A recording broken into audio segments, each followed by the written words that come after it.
1 gram money sebenarnya lebih mahal. Kepada yang suka 1 gram koleksi Public Gold Honey, mari saya kongsikan info menarik mengenainya. Anda nampakkan ni 1 gram money sebenarnya adalah lebih mahal.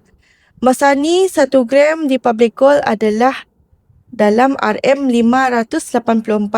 Harga gold bar 1 gram money memang lebih mahal kerana proses membuatnya lebih payah ataupun lebih rumit. Jadinya, kos pembuatannya adalah lebih tinggi. Oleh itu, 1 gram money kurang sesuai sebagai simpanan ataupun pelaburan. Ianya lebih kepada item koleksi.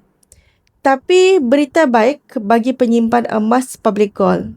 Masa ni Public Gold baik hati beri harga lebih murah bila kita ni beli melalui akaun Gap ataupun kita ni withdraw daripada akaun Gap Gold Accumulation Program Public Gold. Sila follow akaun saya dan kongsikan video saya kepada teman-teman anda.